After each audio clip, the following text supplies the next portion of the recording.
So ano mangyari? So bibiyahe ka ba, Mr. Llamas? Tatakas ka raw? Oo. Pa yan. 2 months ago pa yan. Invitation ng mga OFW. Sa Tokyo, tsaka sa Yokohama. Hindi yun ang gusto namin malaman. Gusto na namin ko si Cielo Magno, tsaka si Christian Esguerra. Aba. No. Ang gusto namin malaman kung handa na yung... Muntik na ako hindi makapunta dahil ang tagal ng visa. Dahil yung... Ikaw, nahirapan sa visa? Dahil huli ko kasing visa ay... Sa Japan. 1980s. 87, 88. Ano yung visa? Wala na silang record. So, ang dating ko ngayon, first-time traveler. Pag first-time traveler ka pala, ang daming requirements. No, birth certificate, marriage certificate, employment certificate, no, bank certificate, walang lahat. paper trail to Pag first-time, ang inargue ko, third time ko na to eh. Sabi nila, 4 decades ago. Wala na daw silang record. At may batches. Kaya almost hindi ako matuloy. Teka, ano bansa to? Japan. Sama ng loob ng mga OFW kung hindi ako matutuloy. Buti na lang, nakahabol. Bakit kayo pupunta doon sa Japan? Interesado yung mga OFW sa nangyari dito? Oo. Tsaka, ang nila, akala kasi natin, mga OFW, mga pro-Duterte. Hindi totoo yan. No? Punta ka Hong Kong. Oo. Punta ka Europe. Uy. Sa Utrecht. Saan sa Dahig? Marami din doon. Marami din doon. Ang akbayan, laki ng boto sa Hong Kong, ha? Huwag sabihin ng yung mga bumoto sa amin, mga anti-Duterte, di ba? Di ba sa Vatican nga? Nagulat ako sa Rome, tsaka sa Milan. Ang daming OFW na very anti-Duterte. Sa Vienna, no? Sa Berlin. Dati, nung presidente si Digong, wala ako makausap na hindi pro-Duterte. Ngayon, marami, ha? Ba't nagbago ang ihip ng hangin? Wala, as far as 94, 95%. Ngayon, siguro less than 40. So why? So malaki rin yan. Siguro ngayon, na-discover na yung mga promises na hindi na-deliver, yung jet ski sa China, yung solution sa drug war. Yung jet ski sa China, panahon pa ni Digong yun eh, na busy ko na yun eh. I'm more concerned, I'm more curious. It's an example of the promises. No, I'm more curious if nakakadamage yung anak dun sa ng tatay. Ito isa yun sa mga bagay-bagay na yun. Pero, halimbawa, yung anti-oligarchy, yung susolusyonan ng drug problem, ang crime, hindi naman na-deliver din yun. Yeah, but he was still in power. Hindi na na-deliver in 6 months na tatapusin. And yet, popular siya. Oo nga, pero not now. Yeah, not now. So is it because of those promises na alam naman ng tao na hindi na-deliver or because something happened after the Duterte government? Walang ibang balita. Ibig sabihin, takot ang tao nun eh. Huwag mong kalimutan, ang daming patay nun eh. So, wala masyadong kukontra. Kahit ang media, takot eh. Diba? Kahit ang media, ang opposition, drug. Diba? For the first time sa kasaysayan ng Pilipinas, 0 ang opposition ng 2019. So, maraming mga first nung panahon ni Digong. Pero, syempre, ngayon, ay nawasak yung unit team, lumalabas yung mga expose, tingin ko may epekto rin yun. Mataas pa rin dahil at least 1/3 ng populasyon supportive pa rin sa kanila. Pero malaki na yung binaba. Yun lang naman sinasabi ko. Especially sa OFW. Well, I was just wondering whether ang medyo lumamig yung pagmamahal kay Duterte dahil nakita doon sa anak. O mga Several, anak. sa mga anak.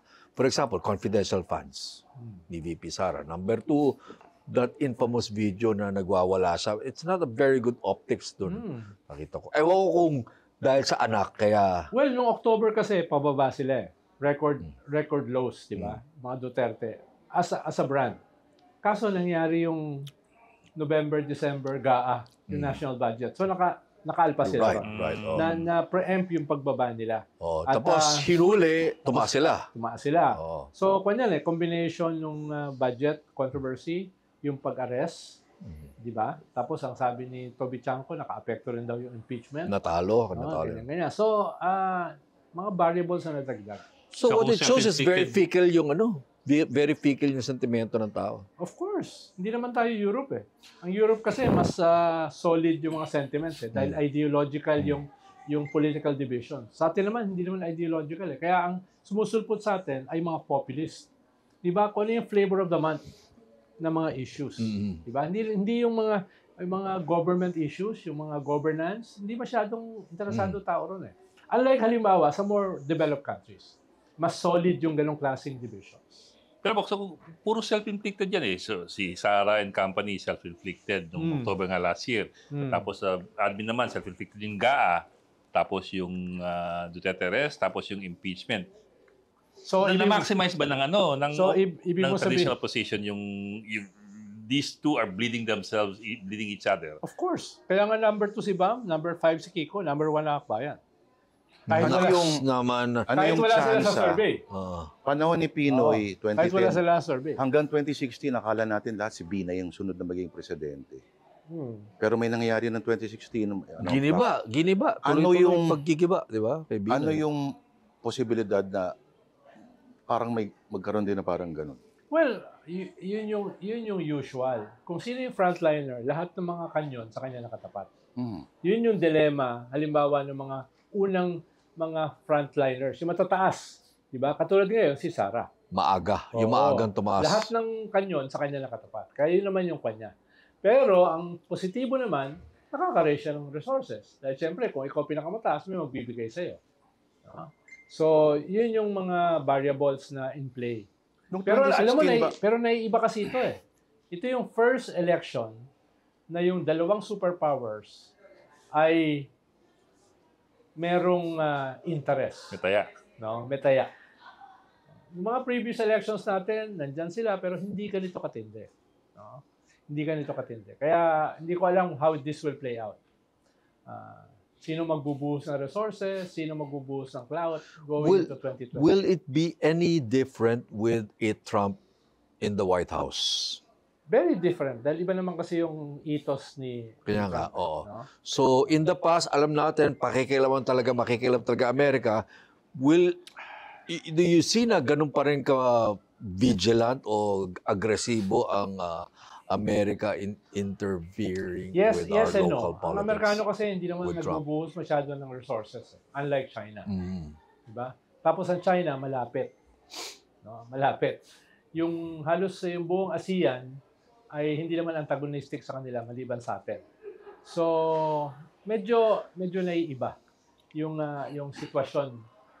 Ang mali ni BBM nung nagharap sila ni Trump, dapat sinabi niya inonominate niya si Trump sa Nobel Peace Prize. Kasi Ronald, Sigurado may balik tayo doon sa i-package tayo agad. Halimbawa, nakita mo si Trump, parang chami-chami sila ni Xi Jinping. Right, right, Yung oh. ganyan. Narinig mo sa headset na very conciliatory yung kanyang statements tungkol sa China. Pero at the same time, si Rubio, very strong pa rin yung kanyang anti-China stance. No?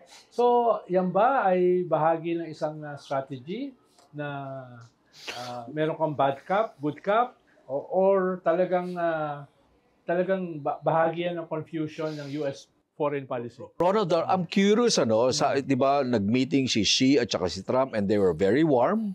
Nagkakasundo daw sila and all that. I wonder if seeing that, yung presidente natin doon sa APEC meeting sa South Korea, yun yung nagtulak sa, teka, mukhang malalaglag ako dito. That's what prompted him, almost in a panic mode, to gate crash that meeting between Xi and the South Korean president para lang sasabihin ko sana magpakit o batiin yung ano. It was a conciliatory Manager. move. It was a very awkward move. Parang, boss, biglang tumimbre. Pero hindi ko alam ano yung kanyang... What prompted that? Hindi What ba prompted ginagawa sa diplomatis yun? Parang hindi eh. Kasi you Usually, may protocols. you risk being blown off, di ba? Para mabaraka o Saka ano. hindi gano'n si BBM, ano? Oo, hindi siya eh. Saka may mga kanyan, may mga diplomatic protocols. So bakit tingin mo what prompted BBM to approach Xi in South Korea? I'm not sure. Paano siya kasi yung magiging head ng ASEAN eh. Wait. Next year. So, ibig sabihin, yung at most of the ASEAN ay hindi kaaway ng China. So, he has to show ASEAN na siya ay pwedeng maging head ng isang regional body na hindi inaaway yung superpower na nandito. Inaway So, lang niya before APEC ASEAN meeting, he had a very strongly worded statement against China before ASEAN. It was just a few weeks ago. And yet, pagdating sa South Korea, Boss. parang boss! Well, May turnaround, may flip na I'm pangyayari. not sure if it's a turnaround or it's a tactical moment. Dahil si Trump kasi tactical din eh. Si Trump, nagbabago yan ng policy overnight eh. Right. Oy, friends tayo, bukas magkaaway.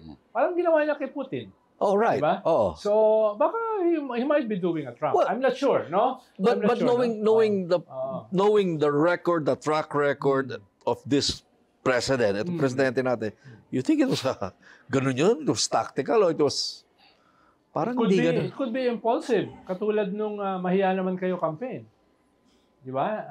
Hindi siya ganun kakalculating eh. Na, bubuksan ko itong anti-corruption campaign, alam ko yung ending. At yung ending, moving forward, ito mangyayari. Yung ginawa niya kasi mas impulsive eh. No? Parang napuno siya eh. No? Mahiya naman kayo. Tapos, in-scale up niya by releasing yung 15 big contractors. Pero, kumbaga, yung kanyang personal profile, hindi yung katulad halimbawa ni Edlin Gao na calculating. No? What if you don't look for logic in what he did with Xi? What if you don't look for rhyme or reason? Mali mo, friendly lang talaga, di ba? How did it look to our neighbors and to the diplomatic community and to Xi, for example? Xi. In other words, anong impact ng ginawa niya? Or whatever reason he had, whatever motive he had.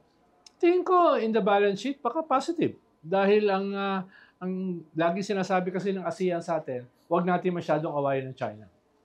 At yung kanyang gesture na yon, parang a gesture, whether yun ay hindi ganun kaganda diplomatically, pero ang Kumpara mo naman doon sa APEC na si Digong walang kausap. Di ba? Lahat may kausap. Parang message niya sa ASEAN, I will be the head of ASEAN next year. Hindi ganun ka-antagonistic ang aking magiging leadership against China. So you see it as a plus. Yes, As sa balance sheet. Sa balance sheet. Doon worry ang ASEAN eh. Pilipinas ang mag-ahead, no? Tapos ASEAN, nang-aaway ka tapos ang US ay nasa likod ng Pilipinas. Ganun din ba ang gagawin niya as head ng ASEAN? Pwede bang ganito naman? Lalo na ang agenda sa ASEAN, sa leadership niya, ay yung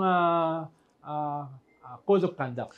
Yun ang main agenda, Code of Conduct. Could it, if you arrange the sequence of events, hindi kaya pwedeng ganito nangyari? Sa ASEAN meeting, banat siya sa China. After the ASEAN meeting, nakita niya Xi and Trump, yung American backer niya, biglang, chami-chami yung dalawa. Teka, baka malaglag ako. So, makikimano na rin ako dito sa China. Hindi kaya ganun yung mas trajectory ng ano? Posible, pero yan kasi well thought out kung ganun eh. Sabi mo lang kanina, impulsive eh. Teka muna, may kaya nga, I doubt nga kung well thought out yun. Kaya nga sinasabi ko, katulad na sinabi ko kanina, baka impulsive lang yun eh. Impulsion lang. No? Na, imbis na, yung binabanggit mo kasi may calculation eh. Hindi, ang binabanggit ko, impulsive. Tumira ka, biglang nakita mo yung tinitira mo, friends, cozy sila ng backer mo at saka ng kalaban mo. So parang gusto mo, teka, Tito Ronald, so tapos that's na ba not calculated, that's more impulsive too. Yung threat sa leadership ni Xi wala na. Kasi di ba, may keso na stroke daw, na house arrest, kasi parang kita mo, hindi raw lumalabas sa bahay, same background. Tapos yung mga generals niya ay... Binalasa. Oo, wala na, okay na. Hindi mo sigurado eh. Dahil iba kasi yung politika sa China. Iba yung politika eh. No? Imagine mo, pinipurge mo mga general, no? At hindi lang pa isa-isa.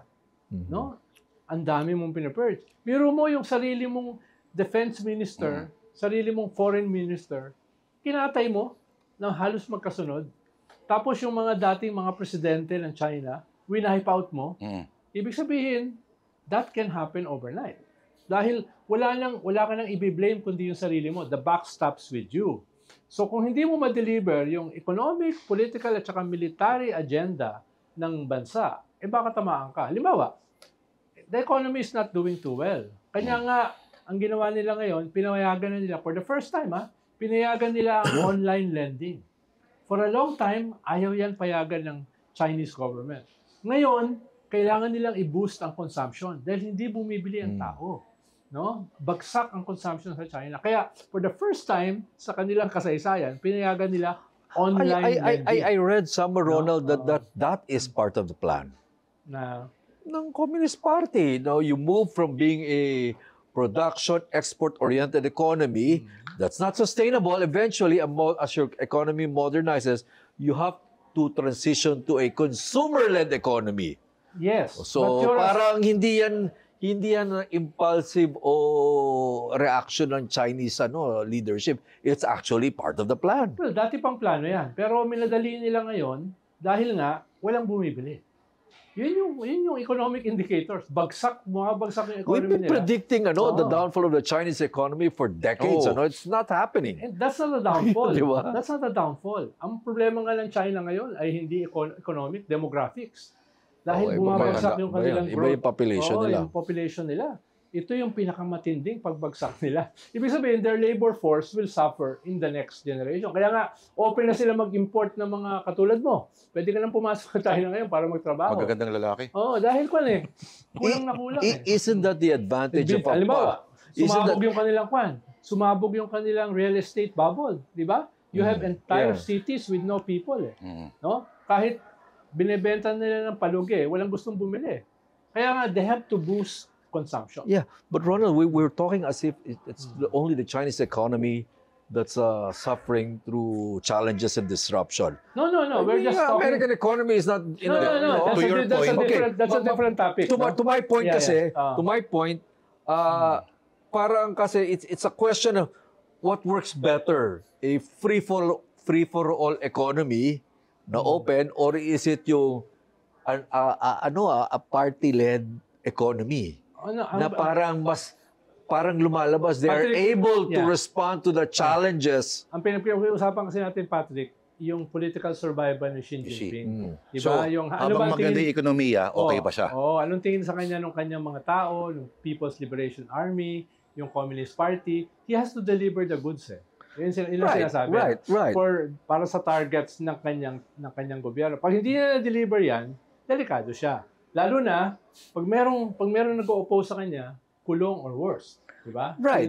But ganun naman talaga, even in an open democracy, pag di nag-deliver yung presidente, mapapalitan siya. But in the case of China, it's still the Communist Party will decide.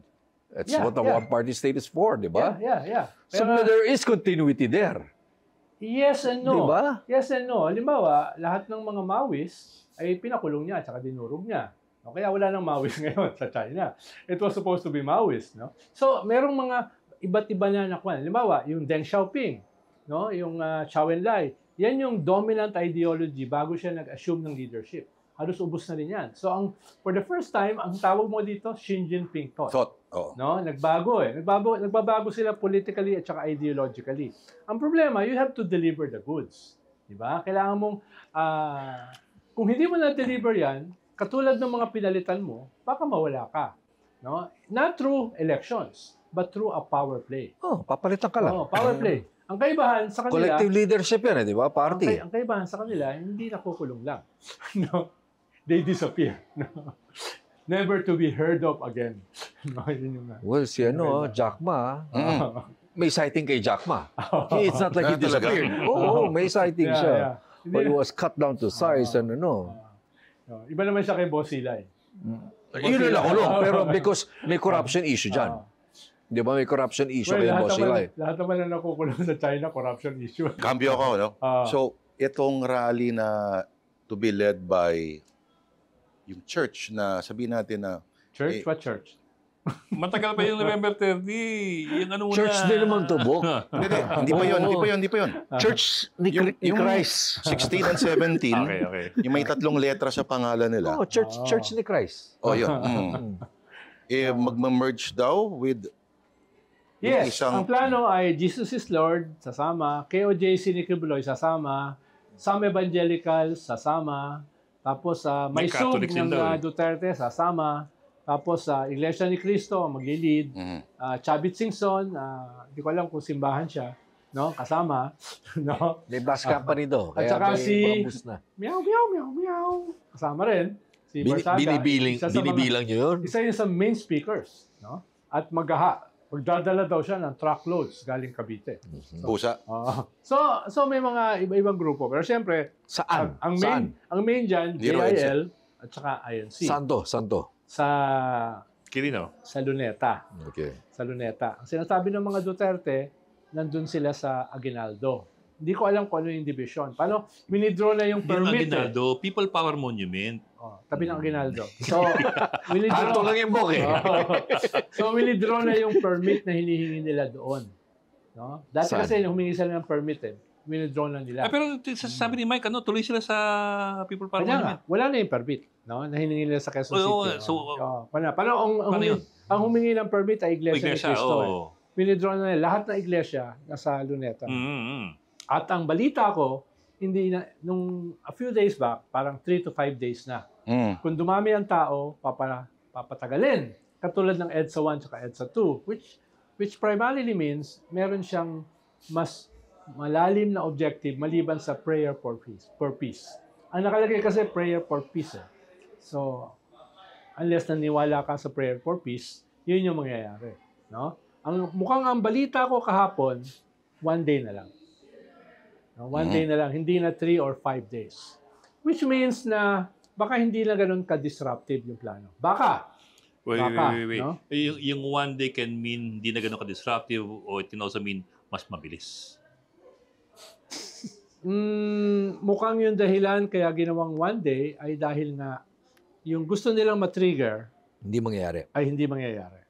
No? Dahil ang habol mo kasi pag mas mahaba, meron kang tinitrigger. Meron kang tinitrigger. Or you're waiting for Kung something to 1 happen. day lang, parang yung normal rally natin. No? Rally ka 1 day, etc. Wala naman tayong rally na So mahaba. you're saying the chances now are less? Yes, the chances are still there na magkakaroon ng disruption, pero baka lesser than before. No? Ano ang bagong Camp Aguinaldo ngayon? Kung magkukudeta ako, saan yung of course, wala na kasi doon yung mga gamit, di ba? Wala na yung mga... Hindi kinakailangan. Dati kasi, nung 89, di ba ang daming kudeta noon ng panahon ni Cory? Labing isa eh. Yung 89, muntik magtagumpay. Pero ang mahalaga doon sa 89, mga sundalo nagbarilan at more than 300 ang patay sa kapwa sundalo.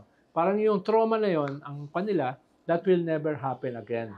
Kaya yung nangyaring sumunod na coup is a total withdrawal of support, yung kay ERAP. Yung lahat ng armed services, lahat ng security forces nag-withdraw ng support totally.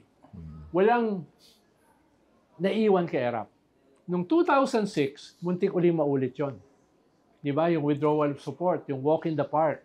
Kaso, last minute, nagbaliktaran yung chain of command. Paano miniting ni Danny Lim, Ariel Corubin, Miranda, yung chain of command. At apparently, pumayag silang mag-withdraw ng support kay GMA. Nung umuwi sila, merong dumating doon, no? And with the help of General Esperon, na head yata ng army noon, Army siya. ay bumaliktad yung chain of command. Pero the plan was another withdrawal of support. So, ibig sabihin, parang wala nang may gusto nung classic coup. Ngayon ay withdrawal Sudden of support. violent seizure of power. So, hindi kinakailangan ng physical center. Dahil nga, hindi na siya bakbakan eh. Kung yung lahat ng chain of command mag-withdraw ng support, tapos na yung laban. Pangalawa kasi mga post-Cory years, maalala mo, no? Pag may exercise yung mga coup plotters, ang target, isa sa major target palagi, TV network. Di ba? Bakit TV network? Dahil broadcast. PTV4. Diba? Ngayon, tatargetin nila. Para kontrolin mo yung information tsaka yung Yun, narrative. Ngayon, tatargetin nila mga vloggers. Yari kayo. Kaya, paano mo tatargetin yun? Kaya, kung sakaling may mangyayari, yun ang iniisip nila. Pangalan na nakakalat, na kinalat na yung Hindi man listahan. tulpo. Ito ba ay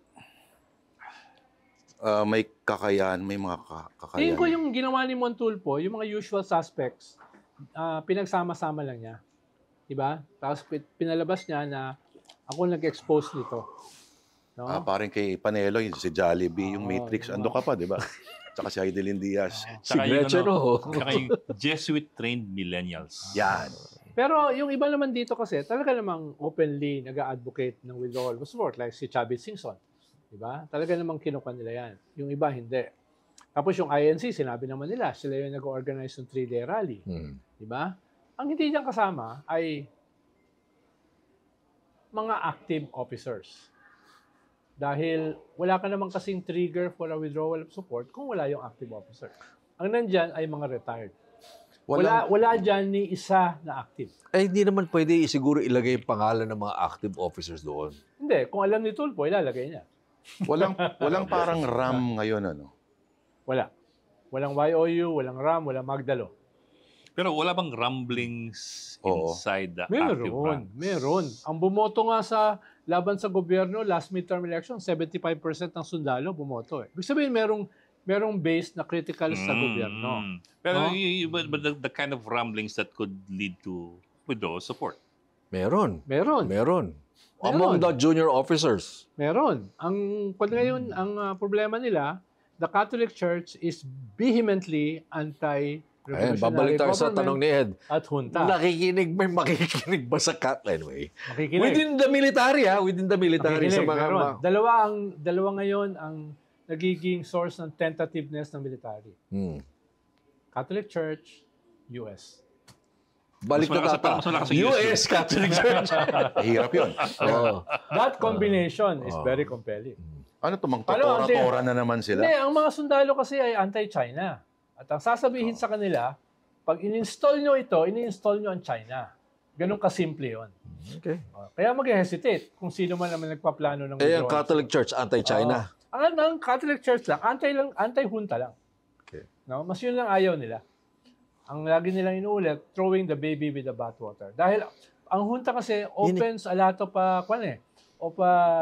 negative possibilities. Okay. No? Ronald, it could lead to a civil war. It could lead to a dictatorship. No? Yung gano'n. Yun ang ayaw ng simbahan. Hindi ba tempting o compelling sabihin na sa mga kasanduluhan, no? Kasundaluhan. Mga junior officers, sa mga tao nila, yung pitch o yung sinasabi ng mga gusto ng destabilization na wala nang katapusan tong corruption ito. Lahat parang everyone is involved. Reset tayo. Reset. Start from scratch. Abolish the Constitution, abolish Congress, military mo na magpatakbo. Well, attractive yon. Pero para gawin kasi yan, kinakailangan mo ng civilian support. At yung civilian support na inaasahan mo ay pro-Duterte. Maraming sundalo, ang gusto nila, reset na lang. Kaya hindi magkasundo no? Dahil malinaw, yung Duterte ay pro-China, no? Yun yung problema. Parang merong dynamics diyan. Ikalawa, alam naman ng mga kasandalahan, hindi naman sila trained to govern. So kailangan nila ng mga civilian leaders na mag-a-assume nung junta phase, no? Well, na kwan. For now, yung mga alam kong inimbitahan, umatras. Pero ang premise mo kasi is that the soldiers think that they need civilian support. Yes. What if they don't think they need civilian wala support? namang kudata na...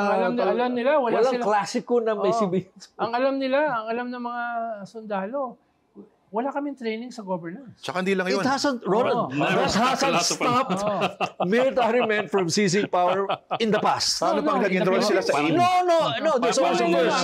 Good intentions, There's sir. always a first time. I'm talking about the Philippines. Sa Philippines, walang ganon. No. Laging meron silang civilian component. Hindi. Who will govern, no? By force of circumstance. But remember, 86, the Ram coup d'etat in 86, they didn't care about civilian support. They just wanted to grab power. Pero so, there's always a first time. Iba ngayon. Mas delikado sila ngayon sa age ng globalization. Yun yung sinasabi ni Gibo last week.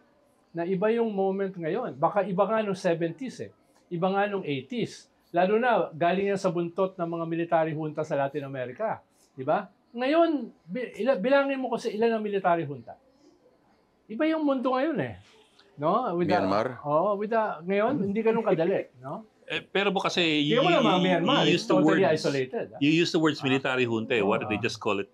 Council Di ba? Hindi, yun nga yung- State Law and Order Council. Hindi, yun nga Ang yung, ganda ng acronym, ano? hindi, yun nga yung pinopose nila. Kaso walang takers. No? Walang takers yung mga inimbita nila galing sa Supreme Court, galing sa academe, galing sa... Paano, ito namang matatalinong tao ito. Alam naman nila, pag nag-assume ito, kung sino may hawak ng armas, yun ang masusunod. No? So, lahat ng, mga at least 90% ng inalok nila, tumanggi. No? Yun yung sinasabi ni the poetry of revolution and the prose of governance. Yung iniiwasan ba nila yung hassle to, pipirmahan ko lahat yan, gamitin ko lahat. Tama ba yun? Si Carpio daw nilapitan. Hindi ko alam. Inamin niya sa Inamin, podcast. inamin niyo, ano ka ba? Inamin sa podcast. Tapos Yung inamin yung binuhay yung podcast. segment na yun. Sinabi ba? Ikaw ba hindi ka nilapitan? Ikaw ba, nandun ka ba, nakaupo ka? Kasama ka ba doon sa 30-man Oo. council yan? Basta PDEA lang ako, ha? Walang magkakamali. Sa PDEA lang ako. Walang magkakamali na i-offer. Pero yun lang, medyo hindi ganun kadali. Kaya nga... But what if they get somebody who's generic, not particularly identified with either of the camps, but somebody they can control and you present him as the civilian component? Yes. Example. Oh. Sino ba? Remember, Ronald, ha? Pero imaginein mo kung halimbawa purely military yan. Tapos yung Catholic Church magbabanatan ka sa mga misa, no? Tapos yung mga Amerikano na very Parang nag-work. Hindi naman nag-work kay Duterte yan. Saka yung mga hindi naman sila. Tapos yung mga Amerikano na very influential sa military, no, ay kokondena ka. So, tapos yung military mo, ang support lang nila ay galing sa China. I doubt it. No, ang akin nga if the military, okay, scenario lang to, no? If the military decides, kami na, we'll take over, who cares about civilian support? Oo nga. Okay? But at least the military can assure na there's no China influence because kami. Kung ilan naman. And the US will be okay. Okay, as long as there's no China influence, this military is very pro-America, we're fine. Tapos may appearance lang of civilian, And the US is no stranger to juntas. No. Oo, no. Sinong civilian ang imo-mobilize mo? Si Garon. Wala nang Wala na civilian out of the picture. Hindi nga magkakaroon ng junta nang wala yung civilian na malalaking Kailan ba rally. nagkaroon ng junta na ang face is civilian? Hindi. Ang sinasabi ko, nag-mobilize muna yung civilian bago nagkaroon ng junta. Sila yung trigger eh. No, yung withdrawal of support kay Angie Reyes. Yeah, may tao you're looking at the historical track record in the Philippines, experience the Hindi, Philippines. I'm looking at their plots now. They're looking for a civilian component, at least 1 million people in the streets. Pero Sino di yung ba- magmo-mobilize ng 1 million na walang hihingi? You just said that they're looking for... Di ba? Audition tayo. Di ba? Yun yung sinasabi ko. Bago mangyari yung junta, they need Ako naman, wala akong alam, Ronald. Hindi ka mukha mo. Ano lang, hypothetical ako. Ito, Baka kasi, it's a classic coup. Walang pakialam yung military. Kung sino ang, kung may civilian component yan, kung may sanitizing faces yan, basta will take charge. The classic coup. Pero since ikaw mas may alam sa mga... Kaya, Diba? ang makikita mo ngayon dito ay mga groups of people, it's the other way around nga eh. Mobilization to try to trigger a withdrawal of support. Rather than a withdrawal of support, trying to trigger a mass mobilization. I'm just reminded. Pero kailangan ba yung mass, I'm just reminded of ano eh. Hindi ba pwedeng golpe de gulat lang? Kailangan ba ng mass? Yeah, yun nga. Yun ang Pwede, iniisip ko eh. pero halimbawa, kailangan nila ipakita kasi na meron silang popular support. Yun yung gusto nila ipakita sa international community. I'm just Oo. I'm just Because the international community, totoo naman yung sabi ni Gibo eh. Totoo yan na junta will not get popular. Okay. Ito lang Specific Ronaldo, like no? a junta. Ito lang Ronaldo, when you look at the case in Chile, Augusto Pinochet, si Allende pa pala kumuha sa kanyang chief of staff eh. Talaga? The same thing with Generalissimo Franco in Spain. Siya yung si Franco, yung presidente ng Spain, I think it was Aznar or something, kinuha si Franco dahil feeling niya kay Franco, pagkakatiwalaan ko to. But, pero Bantay sa lakay. Di sinasabi ko ba? nga, that's the 70s. That's 1972. No? Iba ngayon. Sa ngayon, ang pwede mo sabihin junta is Myanmar, which is totally isolated by the entire world. No? At merong civil war. Paano kung if the At for the junta first time, plays its cards right? for the first time, yung rebels ay may chance for the first time. Ang tingin ko lang kasi, you're talking about the influence, the moderating influence of the Catholic Church. Tingin ko kasi pag yung leader ng Catholic Church mo hindi mataba. Hindi. Hindi mataba, hindi jolly, hindi hindi jolly, pakinggan. hindi ganun, hindi pinakikinggan masyado At this point nga, pinapakinggan Kaya nga, Nang masa. hindi, ang sinasabi ko lang, huwag niyong i-underestimate yung influence ng Catholic Church. Yun. Dati kasi, kwan yan Dati ayaw nila makialam sa politika after Cardinal Sin. Yeah. Napagalitan sila ng Vatican Diba? Ngayon lang uli yan nagsasalita. Long silence nga. Iba yung... Ronald, kulang ng charisma si Cardinal Ambo. Kulang ng heft. Hindi, Baka si definitely... Jollibee hinahanap mo. Hindi, Sir saka Patrick. definitely hindi siya politiko like Cardinal Sin. Yun yung... Paano si Cardinal Sin talagang medyo napagalitan ng Vatican yan. Kaya nga hindi nyo napansin, yung Archdiocese of Manila hinati into different dioceses para hindi na maulit yung... Power ni Too Sin. powerful. Diba? Dahil ayaw nga nila nung masyadong political na kardinal na namimili ng kandidato for president. Ano lang, kailangan na styling ni Cardinal Ambo. Pero Siguro, wag paputi ng buhok. Magpataba pa ng konti para, di ba? Hindi, si Cardinal Ambo hindi politiko. Santa Claus ang iniisip mo Di ba yun naman effective gano'n? Santa Claus ang iniisip mo. Paputi ng buhok. Ganun yun ba? Ganun yun. Tapos masusot ng pula. Curves. John Paul II, di ba? Lalo na nung yung medyo nagkakaedad na siya. Bottom line, naiiba yung ating estado. It's a very dysfunctional state. kaya you don't know what may happen next. Kunyari, sa junta, si Vince Dizon ilalagay mo doon. Na, Caretaker, kunyari. hindi mo naman sigurado gaano ka-acceptable si Vince. Hindi, Bagong kunyari ito, element siya puro theoretic bagong or element siya speculative no? pinag-uusapan Bagong natin. element siya. Tested mo na ba na acceptable siya sa military? Or kahit sa tao? Wala pang survey about Vince Dizon. Ay lang, pag titignan mo yung cabinet, parang siya lang yung nag-level up. Diba? Pero, ang tawag ko nga dyan, in the island of the blind, the one-eyed man is king. Diba? Whether siya ay popular sa ibang seksyon ng lipunan, I'm not sure. Itong sila Anyo, sila Galvez, may sway pa ba yan sila? Hindi ko si Galvez. Si Anyo is, tingin ko, very popular sa army. Why? Why is Anyo held in high regard within the military? Oo nga. Well, dahil doon siya nanggaling. Well, ganun din. Maraming galing doon, ha? Yun yung isa. So why particularly Dalawa, Anyo? respected siya as a intelligence man, head ng ISAP. Respected siya as a national security advisor. Kaya tsaka titingnan mo si Anyo, parang hindi siya flamboyant. Parang steady lang siya. Parang yung ibang mga sundalo, hindi hinahanap yung sinasuggest nyo na mataba. Ang hinahanap nila, Pari ang requirement. Pari naman, iba yun. Pari yun. hinahanap nila leader, steady, pero may track record. No?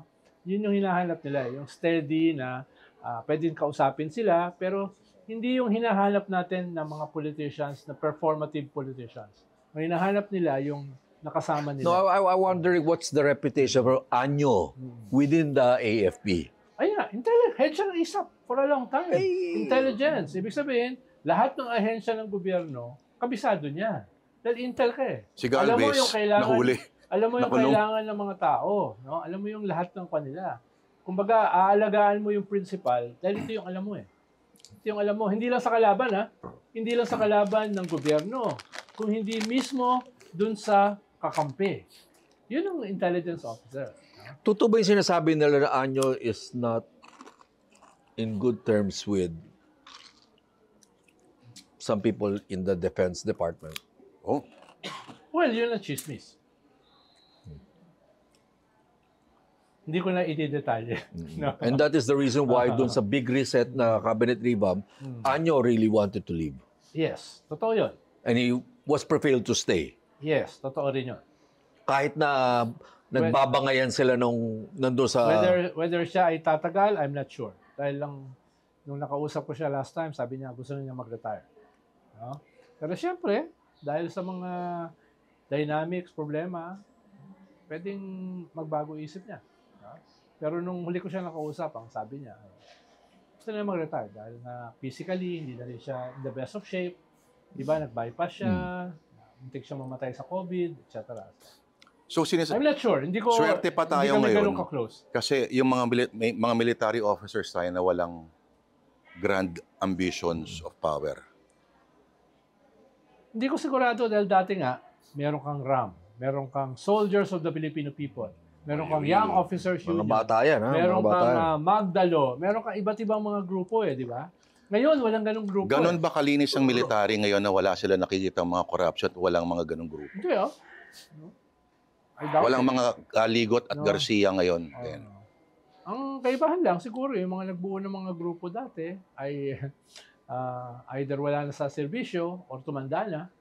No? Kaya, wala nang... Oo nga, after Magdalo, Di ba, Ronald, After sabi Magdalo, mo, wala na. Ronald, walang Magdalo, which, by the way, that's not the real name, di ba, Bok? That's not the real name. Pakanalang ni Joel Saracho yun. Oo. Mislabeling niya based on the flag. Mali pa, no? Nanlito But pa anyway, walang Magdalo, walang RAM, walang soldiers of the Filipino people. But these groups only came to public notice after they launched the coup. Hindi kaya posibleng may nag-organize hindi lang natin alam. Well, kahit pa paano malalaman yan. Lalabas yan. Halimbawa, yung Magdalo, alam yan eh. Pero, nagmarka sila nung sila ay natalo. Diba? Nung nag-launch sila. Nag-Okun. Pero, alam mo na merong ganyang grupo. Before Okun, did we know that there was a Magdalo group alam mo, before Okun? political, may nag-organize, may nag-education, may mga seminars yan eh. So kayo may alam nyo na. Meron pa yung kartilya eh. Parang kartilya ng Katipunan. Punan. Kaya yung mga signs nila, mga Katipunan signs, di ba? May mga ganyang ritual sila. Nababalitaan mo yan, lumalabas yan. By the way, magdiwang yung flag nila, di ba? Hindi Oo, na Magdalo flag. Tama. So lumalabas yan. wala pang Google ba nun? Wala pa masyado. Yan ang, 2003. yan ang ang galing ni Joe, Google yan ang na yun. kontribusyon ni Joel Saracho sa kasaysayan. Kahit mali, pero ang galing ng impact. Wala nun. pang pangalan dati. Ano tawag natin dyan? Tapos Hindi, diba, they're the name, Bok. They're the name, but it is a long and not very catchy name. Ano? Nakalimutan ko. Forgettable. Parang sa mga sundalo, Oo. lagyan mo ng acronym na lang. Oo. Parang yung original soldiers of the Filipino who are loyal, patriotic. Mahaba. It was an ugly name. Parang ano? Murang bigas meron na. Oh, kaya yung Magdalo, may Abenting dating. bigas May dating. meron. Pero magdiwang flag yun, ha? pero yun, yung roots nila, Katipunan eh. Di ba? Yun ang gusto nilang mga parang Symbols. nilink nila yung kanilang movement dun sa nationalist movement nung panahon ng Kastila. Diba? Yung mga ganun. May ganun silang gustong i-establish na roots. Yung SFP kasi, kaya ayaw nilang RAM. Dahil ito kasi yung mga loyalist eh. Ni Marcos. Mga Ilocano, di ba? Yung Mga Marcos tingin siya, nila di ba? sa RAM, pinabagsak nga si Marcos eh, di ba? So meron kang iba't ibang mga tendencies. May At mga they almost loyalist, won, ha? may mga loyalist coup din kasi. Remember, Bok, GMA7 Mutiny was a loyalist. Si Kabawatan ba yun? Kabawatan. Oo. Kabawatan. Loyalist yun. Oo, Kabawatan. Nandun si Alona Alegre. dun sa... May Bisaya. So may mga Tapos loyalist si coup Juan, din dati. yung sa IP, Sa IP. yung leader ng... Si Noble. Aguinaldo. Si Noble. Alexander Noble. Si Noble. Si Yan yung Executive mga na ano, ano, Ibang premier. Presidential Iba rin yun, Security diba? Command. Iba rin Oo, yun. ni Marcos dati. Sa Cagayan. Tsaka si ano? Danny Lim. Yung hindi, isa pa, yung naging PhilHealth. Hindi, ano yan? Ram yan. Ram. Ram yun, si Dick Ram Morales yun. yun. Hindi yan loyalist. Mga kuwan yun, mga nahuli. Enrile boys yan. Dick Morales. Kasama yun sa nahuli sa Malacanang. Oo, siya yung president Enrile ni yan. Marcos. Kasama ni Magabi. Jake Malahakan. Yan yung mga nahuli. Sa loob. Ang mga loyalist, no, ang mga Marcos loyalist was Danny Lim, Oruganan, mga yan. Galvez. Galvez. Oo. Si Galvez, itong Galvez na to. Carlito. Oo. Oo. Patay na. Na nahuli. Hindi ito. At hindi saka ito. Ano, may pinakasikat sa Galvez kanila na ano, was di ba? Na Zumel. Namatay na Galvez. Zumel, Antonio Zumel. Oh, Tama ba? siya yung general nun, si Zumel. Yan, Marcos talaga yan. Loyalist yan. no? Yung kapatid ng NDF na Zumel, na journalist. Si Antonio yung journalist. Oo. Yung military sino. yung kapatid niya. So, Jose. Pero tanda ko si Carlito Galvez, ram din na dati. Oo. May iba pa Galvez na Siguro, may ibang pang Galvez yung na ram. kasama nila Oo, dati. may iba pa Patay yun. na yun, namatay na yun. Si yung Scout Ranger na Galvez. Yun. Oo, Ba yun? nung Patay 89 na din yun, na. doon pa ako sa buro nun eh. Pero Yun yung tatlo na magkakasama dun sa 89 coup. Pero you do realize, kasi ikaw, lilipad kaya, alis ka ng bansa for your Japan trip eh. You do realize that Papatawa to mo. Bakit di ka na makabalik? Gano'n? iniisip ng ibang tao na, ito si Ronaldo, tatakbo yan. Baka di na bumalik yan, ha? Baka may nabalitaan yan. Yung isang producer natin ay nung Hindi, nalaman, papadala ko kayo ng postcard. Oh, kita mo to. Hindi ka makatagal. Uy, magaganda yung postcard sa Osaka. Di ba? Oh. Bakit ang timing mo ganun? Alin? Hindi, dati na yan. 2 months ago pa yan. May poster na nga kami ni Christian Esguerra at saka ni Shelo Magno. Basta dadalawin mo kami sa ano, ha? At buntik ako hindi makaalis because of the visa. Oh. Napakatagal pala ng visa sa Japan. may batch kasi, may mga batch ngayon. Oo. Kumbaga, Tagal pala. pagsasabay-sabayin So, lahat. paano mo na fast track? Ha? Pinakita mo yung YouTube podcast mo, number 1 na... Hindi nagkaganon yung Japanese embassy. So, Hindi ano sila nga? nagkaganon, ha? Ano yung mga nga? iba kasi pwedeng pakiusap eh. Oh, may ganitong activity, may ganitong... Hapon yan eh. Sa kanila, ang statement nila, we cannot change our rules. So, paano mo nakuha? Bibisa mo? Ha? Charm. Ayun, may yun. Yun na. Yun, diyan mo na tapusin yan.